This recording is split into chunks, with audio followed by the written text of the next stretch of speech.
Mga kapuso, hindi aksidente ang pagkamatay ni Ateneo Blue Eagles player Rene Baterbonia at Divine Adili.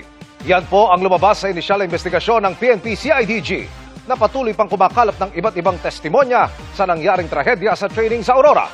Inamong din nila ang nagbitiw na si Coach Tab Baldwin. Nakarapi ang investigasyon.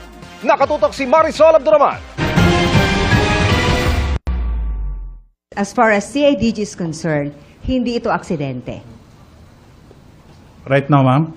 Yes, No, po. it's not. Para sa Criminal Investigation and Detection Group ng Pulisya o CIDG, hindi aksidente ang pagkamatay ng Ateneo basketball team players na sina Rene Baterbonia at Divine Adili. Lumabas sa kanilang investigasyon na halos lahat ng player ay nasa dagat. May 700 metro ang layo mula sa resort. Kita naman umano sa video na alam nila ang kondisyon ng dagat ng mga oras na yon. You won't send somebody doon on that condition. I guess we wouldn't dare to go there sa water during that time. They were aware that the current was strong prior to leaving. Why kailangan pang doon sa water if they need to undergo training kasi uneven po ang ang shoreline doon sa water. Dagdag pa ng CIDG, hindi lang sina Baterbonia at Adili ang nadisgrasya sa nasabing bootcamp. You are confirming that na 4 nga po Yeah. ang nalunod. 4, yeah. Some of them already experienced na makainom ng water, including a foreigner one. Kinakalap pa rin ang testimonya ng lahat ng nasa lugar nang mangyari ang trahedya.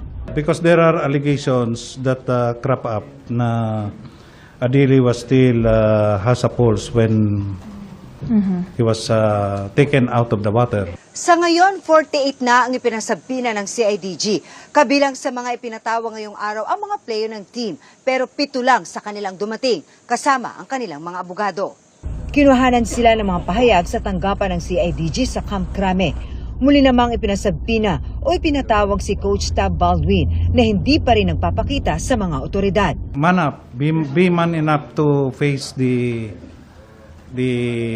investigation para doon sa dalawang players which you call as your brother.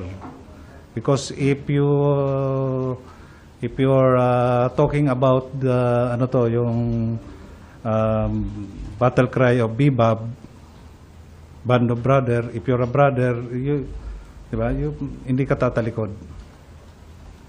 So help us also. Help the